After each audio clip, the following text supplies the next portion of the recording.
because anger and frustration and control and hatred and envy and jealousy and insecurity and unworthiness and guilt and shame and suffering and depression, those are all derived. Those are emotions that are derived from the hormones of stress, and psychology calls those normal states of consciousness. Those are altered states of consciousness, because in stress, the physiology is that we're knocked out of homeostasis, we're knocked out of balance because we're perceiving some threat, some danger, some emergency. And so the stronger the emotion you feel to whatever stressor there is in your life, the more you pay attention to it. And so in time then, you have to keep your attention on all the important elements in your life. So you sit down to do a meditation, and when you're living in stress and you're living in survival, there's only 3 things that are important in that moment. Your attention is on your body because you got to preserve it. Your attention is on something in your environment, and what's in your environment? People, objects, things, places, and you're very preoccupied with time. And when you're in stress and you're in survival, the brain goes into a default mode, and it's naturally trying to predict the next moment based on what it's learned in the past. And so as you always try to forecast the future based on your memory of the past, you can't be in the present moment, right? So, and yet our model of change, what we discovered is that the only way a person can change is when they get beyond their body, they get beyond all the elements of their environment, and they get beyond that predictable future and familiar past, and they sink into the present moment, which is the unknown. So if you can't do that because of the hormones of stress, most people will sit down and they'll say, okay, I'm going to close my eyes, I'm going to start this process where I'm going to rehearse how I'm going to be today, and they start thinking about their cell phone. They start thinking about all their emails, and they start thinking, I can't meditate. There's something wrong with me. It's my mother's fault, And they actually believe that thought to be the truth, and then they get up and they actually reaffirm it and say, I can't meditate. Now, I can tell you that if you are willing to see that thought as just a thought in your brain, and you're curious what's on the other side of that thought, yeah, you're going to feel uncomfortable. But if you had some tools and skills to apply, and you were able to take your attention off your cell phone and settle your body back down into the present moment, that would be a victory. And then your body would say, come on, you gotta feel a little frustration now, you gotta be impatient, you gotta be judgmental, come on, that's what you always think, that's how you always feel. And you, like an animal, you settle the body back down into the present moment, and you tell it it's no longer the mind, that you're the mind. That's a victory. Then the body says, hey dude, you're super busy, you got a lot of things to do, you got a lot of people to see, you got a lot of places to go, you got a lot of things to do, and you've been doing the same thing every day. Your body's going to want to get up and do something. You're going to want to quit because your brain's telling you that you can't do this. If you had the awareness to settle the body back down into the present moment, you would be executing a will that's greater than the program, because most people lose their free will to those programs, and it's that tedium in the beginning that is an uncompromising will, where you keep training the animal to stay, to take all of its attention off the environment, to get beyond all the cravings, the feelings, the habits of the body, the drives of the body, and catch yourself defaulting to that predictable future, bringing the body back into the present moment, siphoning energy back, your attention into the past based on those familiar emotions of the past. We've discovered that if you're willing to do that for just a few days, you could actually liberate an enormous amount of energy from your body. You go from particle to wave, from matter to energy, and you're literally transmuting those limited emotions into elevated emotions, and something really beautiful happens if you're willing to fire the crucible and sit through that long enough. All of these emotions move, that energy moves right up into the heart, and the person starts falling in love with life. They start feeling this state of gratitude, this gratefulness to be alive, this ineffable word of relaxed and awake. And something really magical happens when we've discovered this little simple thing. When that energy makes it to the heart, there's only one place it wants to go, and it goes straight to the brain. So the person starts relaxing into their heart when they feel this feeling, and the more they relax into the heart, the more their brain all of a sudden starts becoming aroused. And they start going into these elevated gamma brainwave patterns. Now, gamma is not unconscious. Gamma is actually super conscious. It's actually super aware. You're outside the program now. So when that occurs and the brain goes into gamma brainwave patterns, what we discovered is it's not a little gamma. It's not a lot of gamma. It's not a whole lot of gamma. It's a supernatural amount of gamma. And we start seeing these brainwaves where we see theta start carrying alpha, and alpha starts resonating with beta, and beta starts creating high beta, and high beta starts creating gamma. And you see these standing waves of brain coherence happening. And the person feels so amazing that they don't want the moment to end. A day that never came, but has managed to spoil every game. One day that takes all the blame, the basis of all fear and shame. Cripples the blossoming of the life's flame. A spoiler that makes life a dream. Traps the limitless in a limited scene.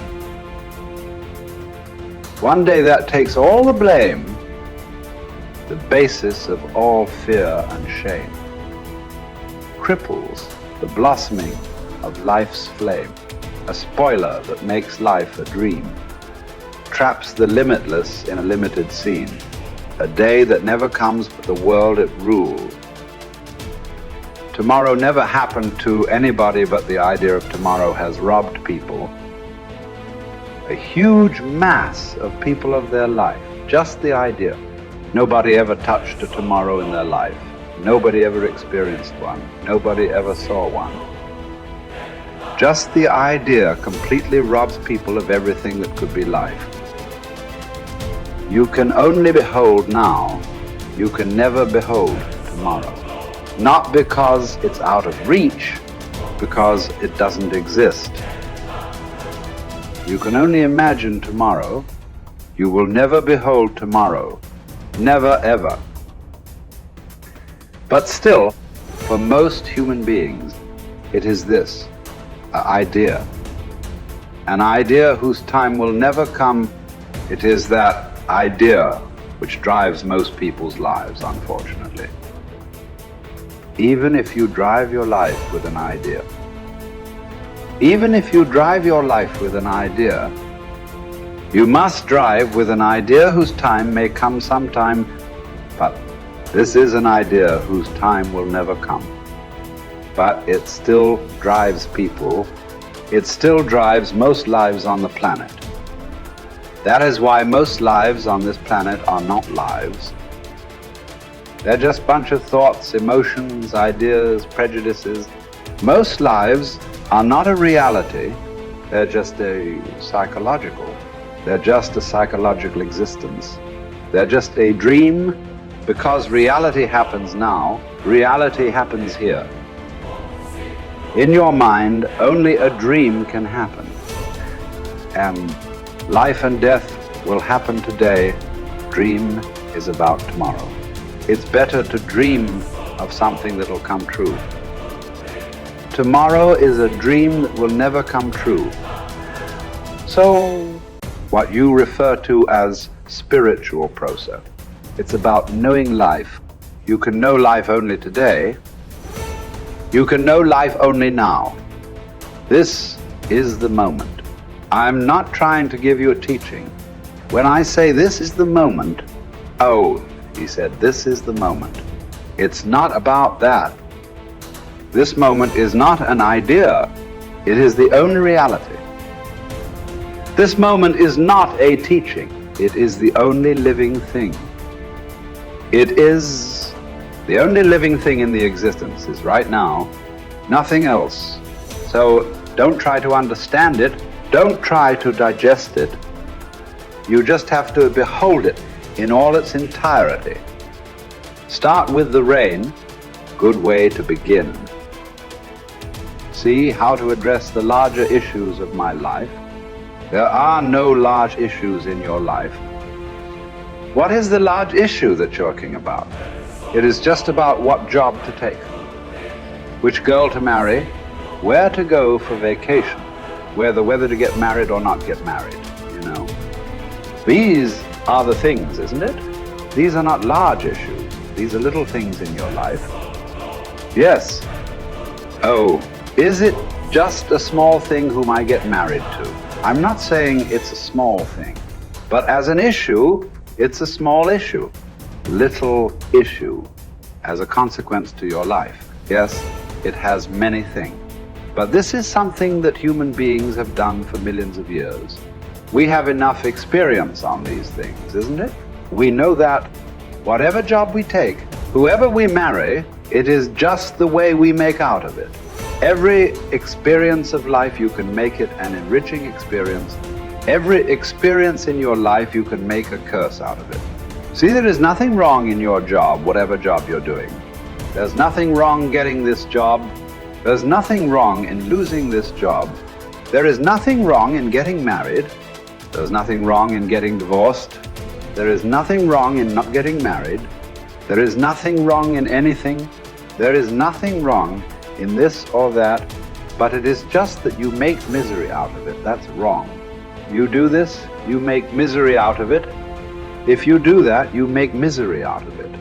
That's what is wrong with you. So you got married. Is it wrong? That's not the point. There's nothing wrong with it. You did not get married. Is it wrong? No, there's nothing wrong with it. That's wonderful too. You got divorced. Is it wrong? No, that's also wonderful. It is just that you make misery out of everything. That's what is wrong. You just address that one issue, everything will be settled. That's what we are looking at. How not to make misery out of everything? If this one thing is settled, everything is settled, isn't it? Yes. If you know how to walk through this world joyfully, through marriage and divorce and celibacy and everything, if you know how to walk through this joyfully, what is the problem? Whatever you do is beautiful, isn't it? If you don't even know how to be happy, don't have such goals as realization. They are very far away from you. Happiness is not just a state of mind, it is just the basis of the quality of life that you live here. Is it such a small thing, happiness? Oh, it's just a state of mind, is it a small thing? So, biggest issue, isn't it? If you are capable of going through this world joyfully, then you could talk about going beyond. If you are not even capable of going through this joyfully, talking about beyond is no good. There is no way. I'm telling you, there is simply no way. For a person who is constantly creating inner battles all the time, how will he deal with the bondages of life? And how will he transcend that? There's no question. It doesn't arise in your life. So first thing is working towards to be a blissful human being. If that happens, the rest becomes very simple. Because a blissful human being, once your happiness is not at stake, anything that's needed you will do, isn't it? Right now, you cannot do what's needed because always your happiness is at stake. You are thinking which is the right thing to do, which is the right thing to do. There is no right thing to do in your life. There is no wrong thing to do in your life. If you know how not to make misery out of everything that you do, whatever you are doing is the right thing. If you are making misery out of everything that you do, everything that you do is a wrong thing. So that's the only issue you have to look at. Others are all petty things. What does it matter which way you do it?